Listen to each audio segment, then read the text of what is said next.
नमस्कार दोस्तों। भगवान शिव जितने रहस्यमयी हैं, उनकी वेशभूषा व उनसे जुड़े तथ्य उतने ही विचित्र हैं। शिव शमशान में निवास करते हैं, गले में नाग धारण करते हैं, भांग व धतूरा ग्रहण करते हैं, आदि न जाने कितने रोचक तथ्य इनके साथ जुड़े। तो भगवान शिव को लेकर ऐसे ही रोचक तथ्यों को मैं आज इस वीडियो में बताने जा रहा हूँ। तो चलिए दोस्तों, भगवान शिव का नाम लेकर आज इस वीडियो को शुरू करते हैं। ओम नमः शिवाय। दोस्तों, क्या आपको पता है कि शिव का अर्थ क्या होता है? चलिए मैं आपको बताता हूँ। शिव का वास्तविक अर्थ है वो जो नहीं है। आधुनिक भौतिक वैज्ञानिकों ने भी ये साबित कर दिया है कि पूरी सृष्टि शून्य से निकली है और शून्य में ही चली जाएगी। तो इस विशाल शून्यता को ही हम शिव कहते हैं। दोस्तों, क्या आपको पता है कि भगवान शिव के कोई माता पिता नहीं है?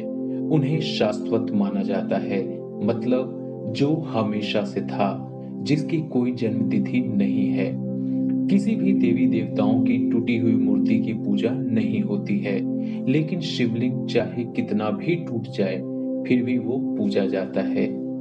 दोस्तों, क्या आपको पता है कि भगवान शंकर के गले में जो सांप लिपटा होता है, उसका नाम क्या है? मैं बताता हूँ। भगवान शंकर के गले में लिपटे सांप का नाम बासुकी है। ये सांप शेषनाग के बाद नागों का दूसरा राजा था। जिस दिन भगवान शिव और माता पार्वती का विवाह हुआ था, हम उस दिन को शिवरात्रि के रूप में मनाते हैं। दोस्तों, क्या आपको पता है कि भगवान शंकर पर कौन सा फूल नहीं चढ़ाया जाता है? चलिए मैं आपको बताता हूँ। भगवान शंकर पर कभी भी केतकी का फूल नहीं चढ़ाया जाता है, क्योंकि ये ब्रह्मा जी के झूठ का गवाह बना था। कथक और भरतनाट्यम करते वक्त भगवान शिव की जो मूर्ति रखी जाती है, उसे नटराज कहते हैं। भोले बाबा ने तांडव करने के बाद सनकादि के लिए 14 बार डमरू बजाया था, जिससे माहेश्वर सूत्र यानी संस्कृत व्याकरण का आधार प्रकट हुआ था।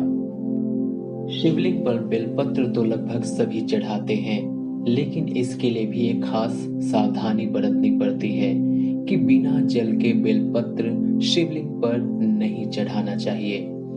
शंकर भगवान और शिवलिंग पर कभी भी शंख से जल नहीं चढ़ाया जाता है।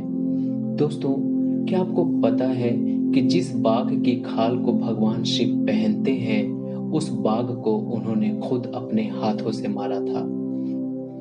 शंकर भगवान की एक बहन भी थी, जिनका नाम था अमावरी, जिसे माता पार्वती के जिद पर खुद महादेव ने अपनी माया से बनाया था। दोस्तों, सोमवार के दिन भगवान शिव का अभिषेक शक्कर मिले दूध से करने से दिमाग तेज होता है और ज्ञान की प्राप्ति होती है। सर्वप्रथम शिव ने ही धरती पर जीवन प्रचार प्रसार का प्रयास किया था, इसलिए उन्हें आदि देव भी कहा जाता है। आदि का अर्थ है प्रारंभ। शिव की अर्धांगिनी, शिव की पहली पत्नी सती ने ही अगले जन्म में पार्वती के रूप में जन्म लिया और वही उमा, उर्मी, काली कही गई है। दोस्तों, शिव के अस्त्र शस्त्र हैं शिव का धनुष, पिनाक, चक्र, भवरेंदु और सुदर्शन अस्त्र, पाशुपतास्त्र और त्रिशूल। उपयुक्त सभी का उन्होंने ही निर्माण किया था। शिव के प्रमुख 6 पुत्र हैं: गणेश, कार्तिकेय, सुकेश, जलंधर, अयप्पा और भूमा।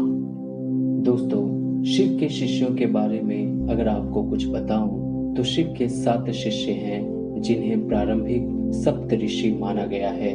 इन ऋषियों ने ही शिव के ज्ञान को संपूर्ण धरती पर प्रचारित किया, जिनके चलते भिन्न भिन्न धर्म और संस्कृतियों की उत्पत्ति हुई। शिव ने ही गुरु और शिष्य परंपरा की शुरुआत की है। नंदी, जो शंकर भगवान का वाहन है और सभी गुणों में सबसे ऊपर भी है, वो असल में शिलाद ऋषि को वरदान में प्राप्त पुत्र था, जो बाद में कठोर तप के कारण नंदी बना था। दोस्तों, गंगा भगवान शिव के सिर से क्यों बहती है, आइए जानते हैं। देवी गंगा को जब धरती पर उतारने की सोची तो एक समस्या सामने आई कि इनके वेग से तो भारी विनाश हो जाएगा। तब शंकर भगवान को मनाया गया कि पहले गंगा को अपनी जटाओं में बांध ले, फिर अलग अलग दिशाओं में धीरे धीरे उन्हें धरती पर उतारे। तो दोस्तों, इस तरह भगवान शिव ने गंगा को अपनी जटाओं में धारण किया और उन्हें अलग अलग दिशाओं में उतारा। तो दोस्तों, ये थे भगवान शिव के बारे में कुछ रोचक तथ्य। अगली वीडियो में मैं भगवान शिव के बारे में ही कुछ रोचक तथ्यों को लेकर वापस आऊंगा पार्ट 2 में। तब तक के लिए बाय बाय, जय हिंद।